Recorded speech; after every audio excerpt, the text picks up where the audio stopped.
Another week has passed, and lucky for us, that means the next chapter of Kagurabachi is out, chapter 118, the part two for the Irishima talks, which weren't much of talks to begin with. And I am incredibly excited to get into this chapter. We are most likely going to be getting straight into some action. Like always for the explorations, I have not read this chapter yet, but I am extremely excited, as I'm sure you guys are all as well. This is a great present to myself because today is actually my birthday. So I am rewarding myself or giving myself a gift of reading this chapter tonight before I head to bed. So, and on top of it, for a little present, I got myself a new mic for the YouTube channel. So hopefully, uh, this will mean a big jump in audio quality for all of my videos. So I really hope that it translates and is much better uh, listening for you guys all out there, because I know for a fact, like, I'm just super excited to be able to continue to improve and up my game to try to grow the channel, the community, for all the different series that I love to talk about. But yeah, I'll stop yapping about myself, but I'm just super excited for Kagurabachi and my new mic. So without further ado, let's get into the exploration. So it looks like the chapter is opening up with I'm calling him the general because we didn't get a name for him, but he's the seeming head combatant for the people of Shikoku. Obviously, we have that like older guy that's like sitting on the chair and he's surrounded by the four like warriors, but then this guy is the one who's actually handling the talks, if we want to call him that. So, my assumption is that he is like the leader of the actual forces. Maybe not the actual like head of the people of Shikoku, the Mikaboshi clan, but maybe at least when it comes to the warriors of that clan, he's the leader. Also, I apologize. I am currently fighting something. My son got sick, which then got me sick. So if I sound a bit stuffy or if I sniffle, I apologize. I'm going to try to keep it to a bare minimum, but can't help it sometimes. But looks like obviously we have our group of four right here that have come to meet with him, or not meet with him, but after they just blew up the ship, we have our group of obviously Shiba here. We have Mashiro, which we've met before. He's like Shiba's little dude that is running around with him for the missions. But then we have the two members of the Soga clan, which the first one with kind of like the more, I'm going to call it the emo style haircut with the neck tattoos. His name seems to be Hirota. So Hirota Soga. And then we have the other gentleman with the crazy eyebrows and the mustache and beard, and his name is Yoshinojo Soga. So we have Hiroto and Yoshinojo. So they're obviously all here. And we have Shiba here. He's just go home, please. I'm sure that's exactly what's going to happen. And then we get a panned out view of it looks like everybody on that beach of Irishima with the tree. We got them all sitting under there. And then we see that weird floating thing that was behind the people of Shikoku that we still don't know what the heck that thing is. But maybe it's some type of vehicle or weapon that is forged using the Datenseki. That would be like my assumption, but I guess we'll see. So going on to the next page here. Okay, we have Mashiro here. Okay, he's kind of just like assessing everybody, and he's saying that the four guys that are around the old man are probably all warriors. And he says that he thinks that Shiba and him should be able to handle that level of fighter. And then he points out the fact that the dangerous one, and he's looking at the general, again, is what I'll call him. Says, I'll leave when my business is done. Yeah. So that's not good. Okay, Mashiro is thinking to himself that this guy is more dangerous than the other four together. So, kind of along the lines of what I was just talking about at the beginning, he seems to be the lead combatant, or maybe potentially one of, if not the strongest member of the Mikaboshi clan, maybe at least one of them. Obviously, this is just an advanced party of the residents of Shikoku. We know that the malediction eradicated like 200,000 lives. Now, obviously, everyone on Shikoku, I'm not just going to assume that they're all sorcerers, or at least that they're all a part of this military force of Shikoku, but still, we know that there is a large amount of people there, so their force is probably sizable. And this guy probably sits somewhere near the top. So he's a problem, especially before pre-enchanted blades. This is a problem. But I guess we're going to get to see most likely how powerful the Soga clan is.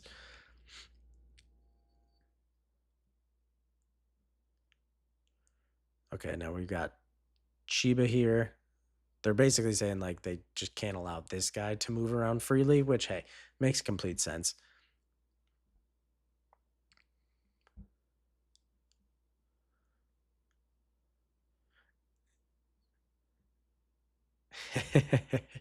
Yeah. Shiba here says the thing that we're kind of all thinking, where he's like, that business that he's talking about, because he's like, I'll leave when my business is done. He's like, that business isn't actually talking.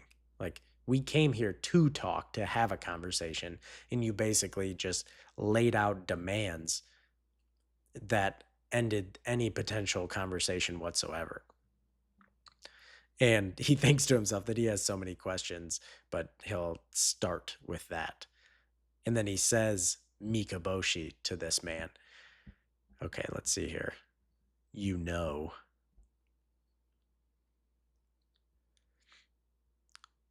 Yep, if you want to cut to the chase, if you want to understand our motive, just look to history.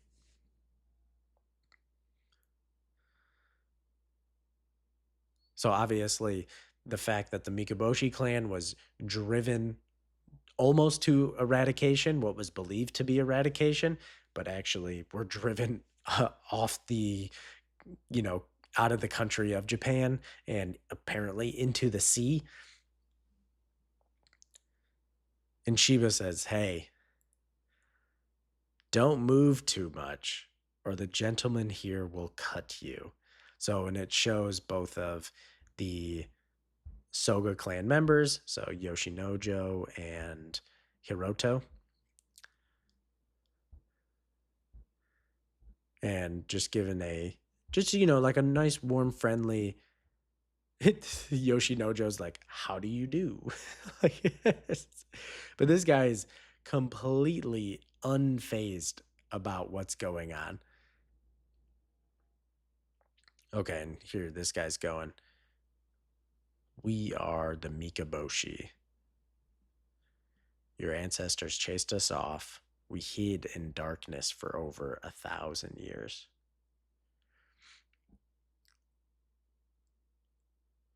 And basically saying that those 3 areas of Japan that they laid out in their demands are, that's their price for the grievances that were against their clan. So Chiba, Kanagawa, and Tokyo. And that's their price for being chased off.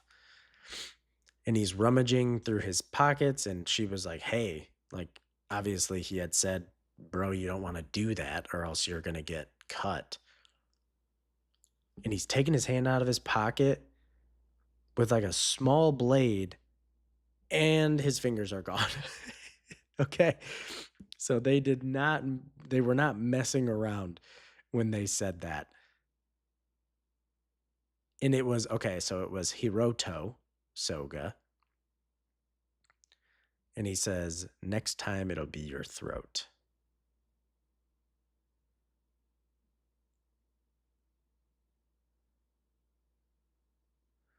Okay. And he's just clenching his fist where he just lost three fingers. He lost the tip of his thumb and his tip of his pointer finger and his middle finger.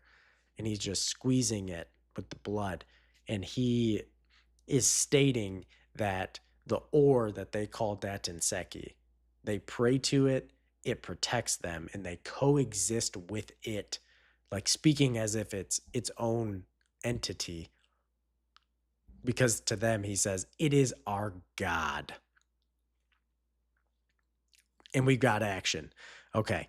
This is really, before we get into the action panels, I just want to go kind of. So for this, for them, for the Mikaboshi, one, it is a motive of revenge for them, obviously from being chased from the land. And on top of it, it is now basically a religious war for them because of the nature of their relationship to the Datinseki. They pray to it, it protects them, they coexist with it, and it is their god. Because it is what apparently had led to them being able to exist, under the ocean, presumably.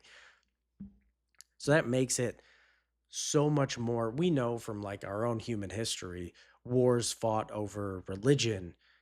I mean, they are so embedded and so difficult because the people that believe in those religions, I mean, it's everything to them, and they are more than willing to lay down their life for their gods.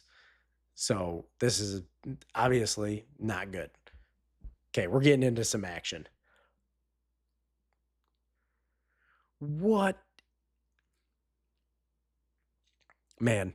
I got to like Hokazono, like everyone reading Kagurabachi, like the Bachi bros, everybody out there, like he just has a mind, a creative mind for dynamic action paneling. And in the current releasing of manga in Shonen Jump, he's got it right now. The only other person before that, in my personal opinion, was Gege Akutami for JJK. This, just seeing this type of dynamic action paneling, it makes my heart so happy, honestly. And because the thing is it has a phenomenal story around it too. But when we do get the fights and the action, it is like this right here. We have all the combatants of Shikoku diving in. One is sticking behind to presumably defend the old man in the chair. So three of them are dashing in. We got our general sitting on the couch, and presumably, it looks to me that he literally just Hiroto Soga just seems to have cut his either his head off or slit him through the throat as they're charging in. And this dude is still not moving. So obviously, like, I don't believe that this is the end for this guy, which was really unsettling. The fact that he's just taking this damage and seems to be completely okay with it. But we have one, so each combatant of the three, so there's the three, it looks like one is taking Hiroto Soga, like crashes into him and they're flying off. One of them is taking Yoshinojo Soga to the side. And then one of them seems to be coming over the top of the couch of the general and presumably is going to be going after Shiba and Mashiro. So we got, looks like, okay, so it looks like Hiroto, they went crashing into the water, and then Yoshinojo and his uh, enemy are kind of like going along the beach, and now they're crashing through the forest. So we're going to turn the page here. Yep. So Yoshinojo's like flying through the forest. We have Hiroto that's like underwater right now and being pursued by the one guy. And then we got our goat Togashiba having teleported that one straight up into the air. Sorry about the sniffles. And then the general dude looks like he's dead. He looks like he's literally dead. He's got blood all coming from his mouth, and he's just sitting there on the couch like he's done for. But we know better than that. And Mashiro is speaking to the guys over there. Hey, that was a bit over the top.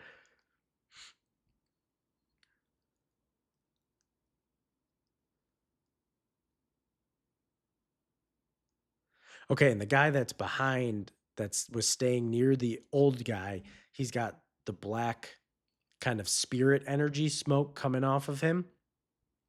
And Mashiro is even thinking to himself here, he's like, yeesh, like he's like, I thought those guys weren't so tough, but they sent the Soga and the other guy flying. And what's with that black cloud? So he's seeing the spirit energy forming off of their body. And this guy goes charging into Mashiro. And then this is sick. Okay, so Mashiro like kind of does, he's got one hand with the hand sign and then throws out the fist. And it's like a shockwave almost is what it looks like. And the guy's kind of like stuck. Okay, Mashiro's sorcery. Aku, like Samurai Jack. Aku. uh, that throws me back. If you know, you know. So Aku creates pressure in a specified place and a specified direction.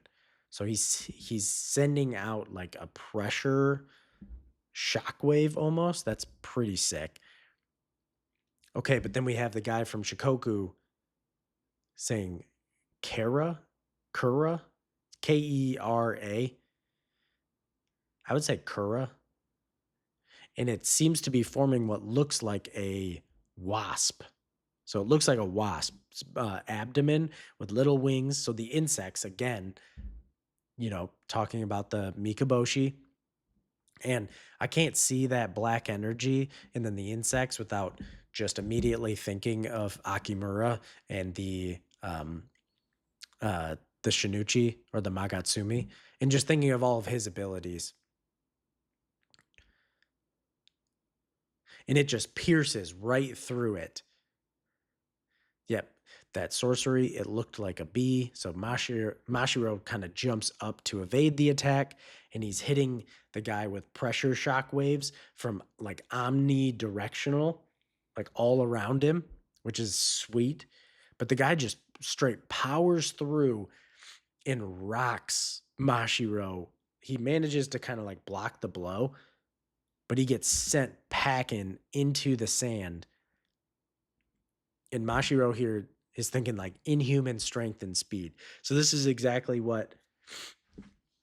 the same thing that happened with Sojo's thing that he created to temporarily give someone the powers like an enchanted blade. It's like, but it's on a timer and it ends up ripping the person apart. But the Mikaboshi seem to be able to obviously wield it without that drawback because of their relationship to it.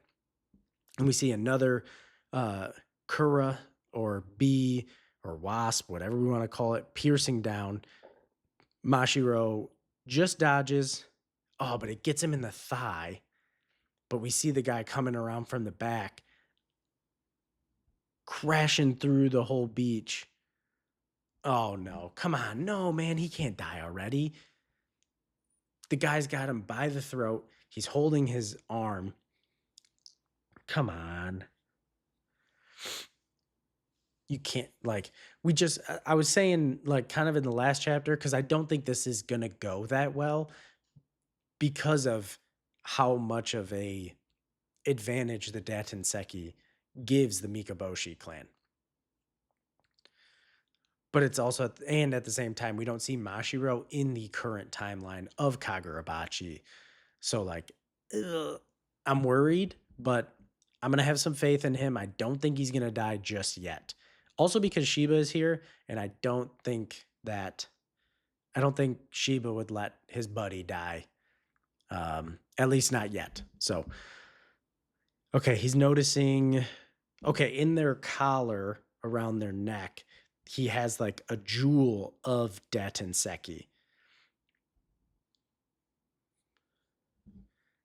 Yep, and he's thinking back to the general guy saying that it protects us.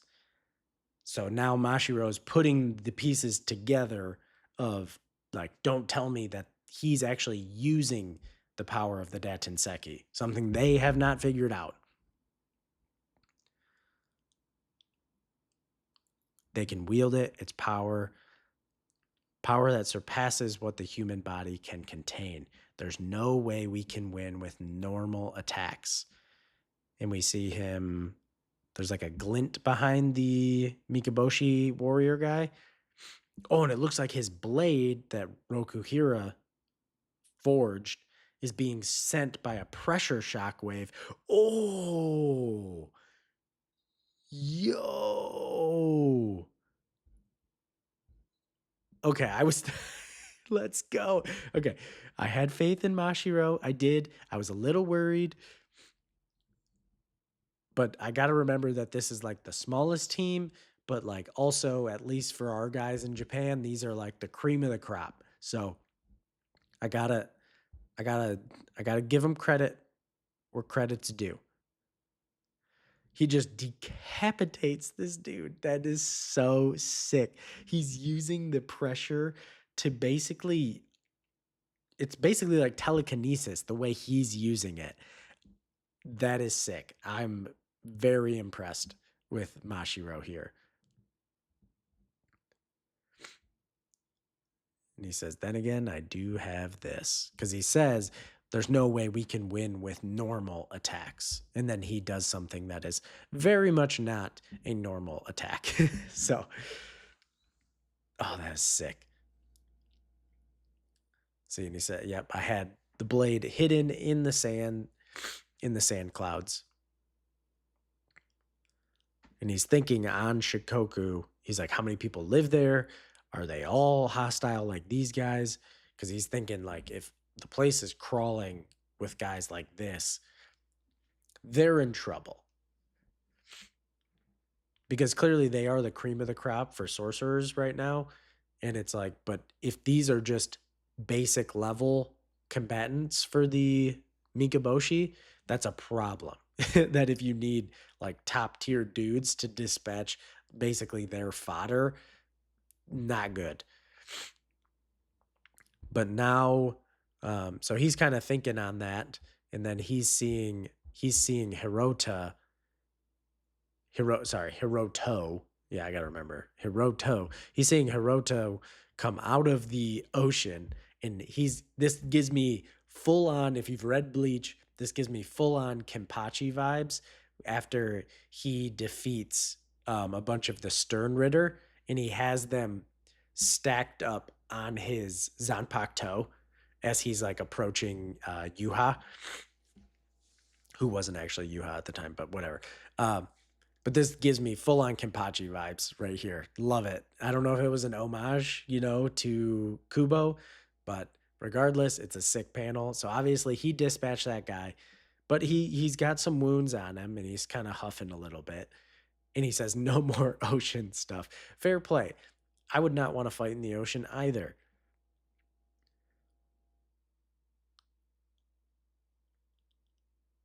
Says it stings the wounds. And Mashiro's like, "Yikes, you beat that dude in the water?" Exactly. Like fighting in the water, but hey, the Soga clan, they seem to be legit. Oh, and we have Yoshinojo walking out of the forest here. He looks like he suffered a little bit of damage, but not much. And he's like, "Phew," and he's like creaking his neck, you know. Is Sheba dead? No, but bro, is Sheba dead? Put some respect on the goat's name. Nope, sorry. There he is teleporting in right there. No problemo. Okay.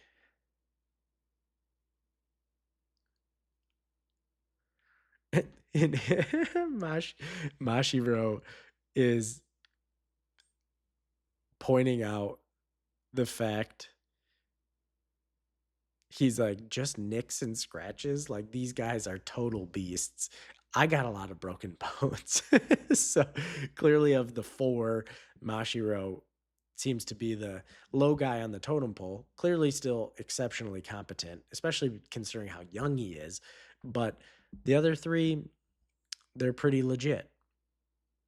But we get a quick shot of the old guy that's sitting in his chair and Sheba turning and saying, like, now.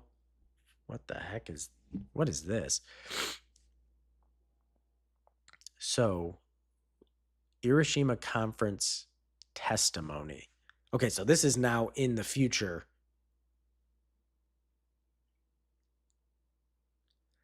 And he says, so what happened next? So someone is like interviewing, looks like Sheba here, who's got bandages all on his arms, his face up by his eye. And he's sitting there and he brings his hand up. And then he's like either covering his face.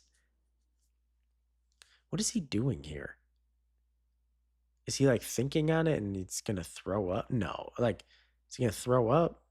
Or is he just like covering his face like thinking back on it? Because this is in retrospect, and we obviously see him super wounded, but then at the very bottom, at the end of the chapter, we see the general guy, his body with the black energy starting to come up from where he was slashed. Like looks like his head is back, kind of like that, and it's flowing out of him.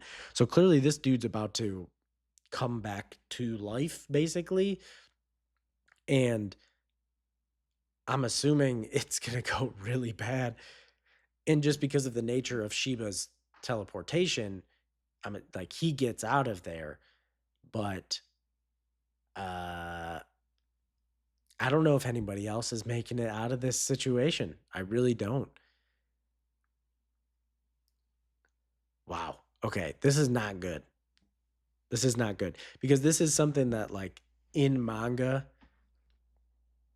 this is exactly, I mean, you see it all the time and I love it, don't get me wrong, because it does, we need to set a power scale. We need to know that the people that we're dealing with aren't like what's their threat level, and then we need to understand what are the capabilities of our team, you know, like the good guys. So having all of these combatants of Shikoku, you know, no name dudes attack, you know, our four guys here, and then having them dispatch them, you know, getting some nicks and scratches. Mashiro got a little bit more beat up. But the other three dispatch them with, let's call it relative ease. So kind of setting themselves apart. But then we know from the beginning of this chapter that Mashiro points out the fact that the guy on the chair or the guy on the couch, the general guy, is like he's clearly leagues above those other guys. And it's about to be shown. So we got a good gauge for our guys to know where they were at. And then Hokuzono is going to use that to basically point out like how powerful their top end combatants are. And I'm not going to lie, I just I think Sheba might be the only one to make it out here. That's crazy though. Ugh. Well, this was to be anticipated. This was a action-packed chapter. So not as much, to talk about here at the end. I loved it. We got some dynamic fight scenes. Um, got the confirmation, obviously, that they're the Mikaboshi. Their war or this battle to them is one retribution for what was happened to their ancestors of their clan, but then on top of it, it's a religious battle because of their relationship to the Datinseki and the fact that it is their god. And then we got to see the sorcery of the Mikaboshi with this first guy, with the bee, the Kura. And I mean, I do want to touch on it a little bit where someone had commented on the last video because I had brought it up. And one, we don't know the enchanted blades. We don't know, like, when Rokuhira forged them, we don't know if he had any influence on the abilities of the blades themselves. And then we also don't know if the manifestation, the physical, like, spirit energy manifestation of those blades and the abilities and the way we see them in the series, we don't know if that is the same across every user of the blades or if it's specific to them and it's still the same power. Because, for example, when we never get to see Uraha wield the Kumeyuri in his, like, when he was the contracted uh blade wielder. We never got to actually see him use the abilities of the Kumeyuri, so we don't actually know what the spirit energy manifestation looked like. We only got to see it pop up when Hirohiko used it when he was fighting against Samura and Chihiro in the hotel. And the abilities were still the same because Samura was familiar with them and so was Chihiro. But we don't know if the actual spirit manifestation looked the same as when Urha was wielding the blade. Or if, for example, if somebody else wielded the N10, is the manifestation of the spirit energy still going to be a goldfish like the goldfish is? Or is it going to be something else, but it's still the same ability? So it's still, would be red, like it would be Aka, Kuro, and Nishiki as well. But it would just look different. So that's something we don't know. Because then when I think about Akimura and the Magatsumi, one, Akimura is from the Soga clan, not the Mikaboshi. So it's like, is it a way to, if it is chosen by by the wielder is what is manifested across the abilities, is that Akimura, like, what's the word I'm looking for? Is that to spite them? Basically, I'm going to use abilities that look just like yours to kill you guys. And, this has a relationship to your god and everything. Or is it this is just what the blade manifested and that's just what it looks like? I don't know what the connection there is because I don't know if I believe in, like, coincidences like that in a story. But I'd love to hear from you guys. Sorry, I'm just waffling on about that because that's what I'm just thinking about. But obviously, I think it's not going to go very well, considering the state of Sheba here at the end and that it's a testimony on it and he's all banged up. And like I said, we don't see any of those characters in the current timeline yet, though we haven't got to focus on the Soga clan as of yet. But I'm not thinking it's good. I'd love to hear from you guys what you are thinking. Like, who makes it out next chapter outside of clearly Sheba? Other than that, though, like, anybody.